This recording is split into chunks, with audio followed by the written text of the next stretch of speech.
Sidang lanjutan kasus Nikita Mirzani versus Reza Gladys kembali menarik perhatian publik. Seorang netizen yang berbakti dengan akun @yonsonselnyo menyoroti jalannya persidangan, terutama perbedaan strategi interogasi antara kuasa hukum Nikita Mirzani dan jaksa penuntut umum.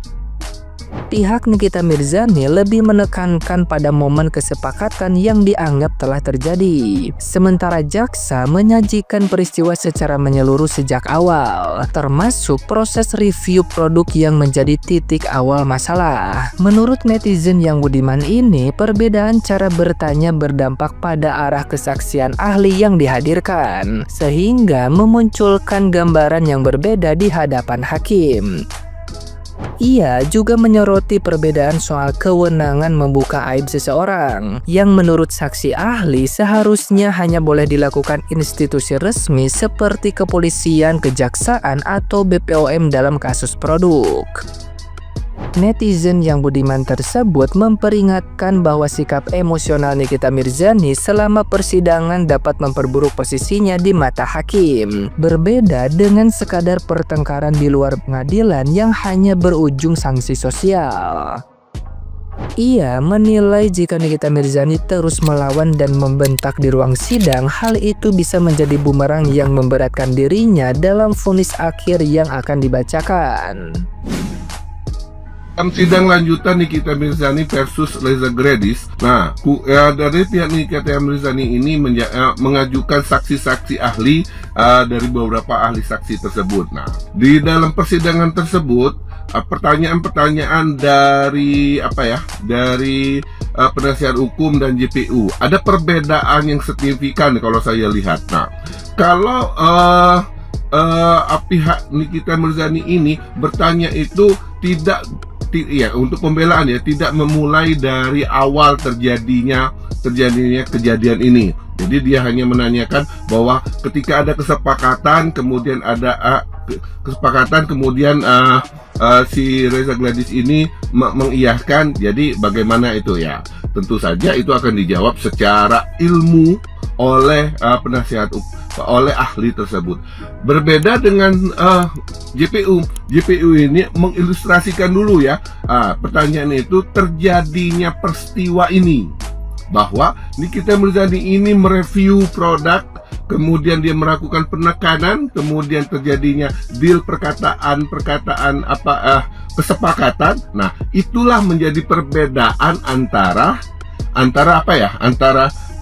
pihak Nikita Mirzani dan JPU. Kalau JPU ini menyajikan secara utuh dari awal kejadian, nah Nikita Mirzani ini memotong bahwa dia tidak mereview produk dari Reza Gladys. Nah, di sini kan akhirnya ya wajar kalau Nikita Mirzani ini menghadirkan saksi yang untuk meringankan dirinya. Tapi JPU juga punya trik ya, dari awal dia menuturkan kejadian sebelum terjadinya pemerasan tersebut. Nah, ada yang disampaikan dalam yang dikatakan oleh ahli ini bahwa seseorang itu tanpa hak untuk membuka aib seseorang. Jadi yang bisa membuka aib seseorang itu ya seperti kepolisian, kejaksaan, kehakiman, dan kemudian kalau untuk produk itu ya, kejahatan itu ya seperti BPOM yang punya wewenang. Nah, jadi sini silahkan Pak Hakim menilai mana yang berkesesuaian dengan terjadinya pemerasan dan TPPU, apakah masuk unsurnya. Nah, kemudian terjadi perdebatan ya antara Nikita Mirzani, dia menolak bahwa dia mereview, dan dia sekali lagi pertengkaran yang semestinya tidak mesti terjadi dengan JPU, karena kalau di persidangan ini akan memberatkan terdakwa.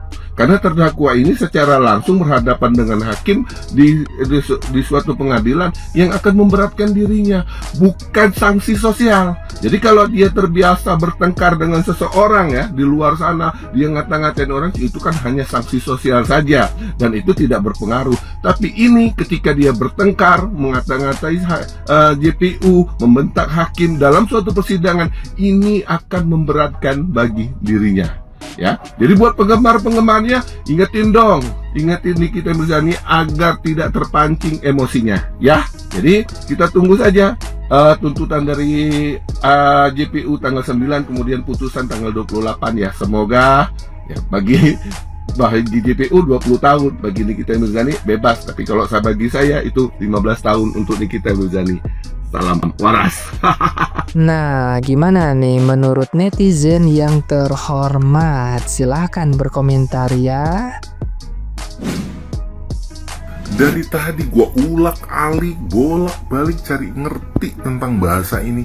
Apa mungkin saking ahlinya dalam berbahasa Indonesia sampai kita yang mungkin pemahaman bahasa Indonesia yang aduh maaf ya, kita kayaknya lebih ke bahasa bahasa Urdu.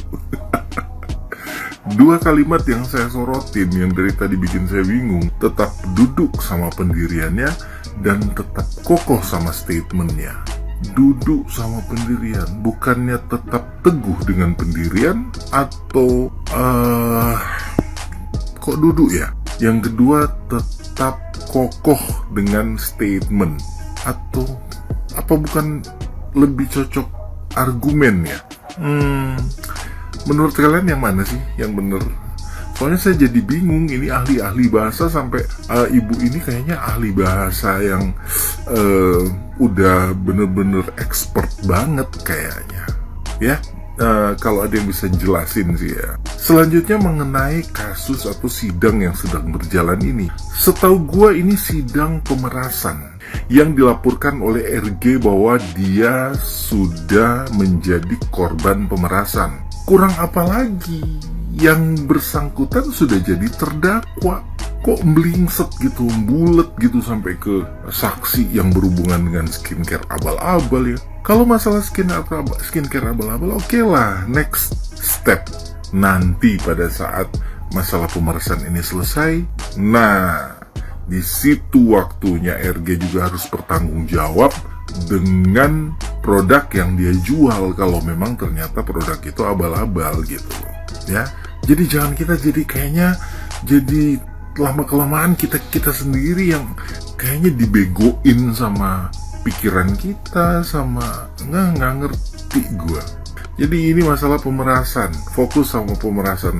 Ini jaksa sama hakim juga kok nggak ada ketegasan gitu kan, bahwa kasus pemerasan ini diselesaikan dari sisi pemerasan, bukti apa segala macam. Kenapa juga masih diladenin dengan saksi-saksi yang ada hubungannya dengan skincare abal-abal? Itu nggak ada korelasinya sama sekali. Kenapa orang-orang ini malah tambah lama, tambah bodoh gitu kan? Nggak ngerti gue. Gemes aja sih sebenarnya. Tegas dong hakim, jaksa atau siapapun. Kalau memang ini masalah pemerasan, itu dulu yang difokuskan. Jangan lagi nerima-nerima atau apa segala macam sampai atau nggak ngerti juga gue. Ya, jangan bikin kita bingung. Apalagi tambah dengan bapak yang jadi saksi ahli, ditambah ini ibu yang bener-bener mereka kayaknya expert banget dalam hal bahasa. Wah, kita jadi kayak bukan orang Indonesia kayaknya. Aduh. Yeay, saksi ahli kali ini meringankan. Gitu cenah kata pendukungnya. Ya iyalah meringankan, namanya juga sesuai naskah. Dia kan saksi ahlinya si terdakwa, masa iya mau jelek-jelekin terdakwa, mau ngelantur? Nggak mungkin. Tapi dia bisa jawab gak? Kan kata dia bilang gini, perjanjian itu tidak harus ada surat dan materai katanya. Bolehlah perjanjian secara ucapan. Bahkan dia mencontohkan seperti tukang bakso yang sama kita yang berjanji gini-gini, oke lah ya. Tapi gini bapak ya, saksi ahli bahasa yang katanya berbahasa banget tapi mukanya kayak dukun. Gini ya pak, Kan Bapak bilang katanya kalau perjanjian itu tidak harus pakai materi dan surat ya Pak. Boleh lah, nggak apa-apa ya, itu saya maklumi lah ya Pak. Namanya juga orang kepepet pasti maksa-maksa benar. Tapi ada nggak Pak perjanjian dalam kontrak untuk menjelek-jelekan brand owner dan menjelek-jelekan dokter tersebut, hampir menyerang kredibilitasnya dan sampai menjelek-jelekan produknya? Kan terdakwa bilang katanya ya Pak ya, nggak pernah menjelek-jelekan produknya, nggak pernah menyerang kredibilitasnya. Masa sih Pak bilang itu muka abu-abu, terus bilang dokternya gelarnya dicabut aja, produknya jelek, isinya air kencing kuda. Itu apa Pak?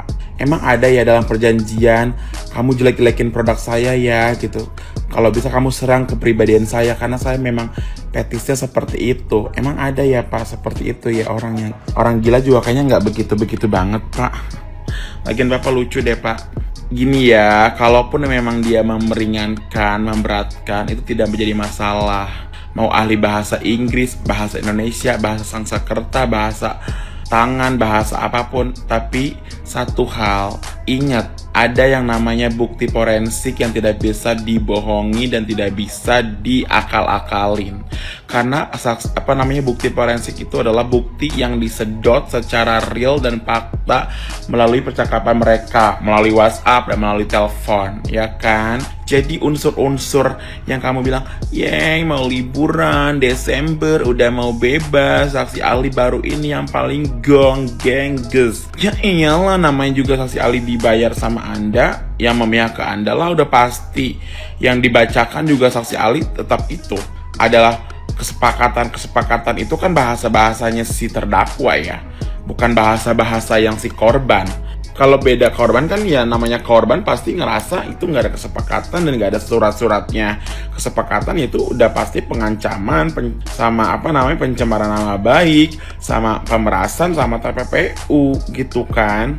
Coba deh Bapak pikirkan Pak. Bapak kan tadi bilang katanya kesepakatan tidak harus ada surat-suratnya ya Pak ya. Coba Pak, emang boleh Pak bersepakat untuk menjelek-jelekan produk Dr. Reza? Terus dibilang katanya itu sah-sah saja karena Nikita ini seorang artis.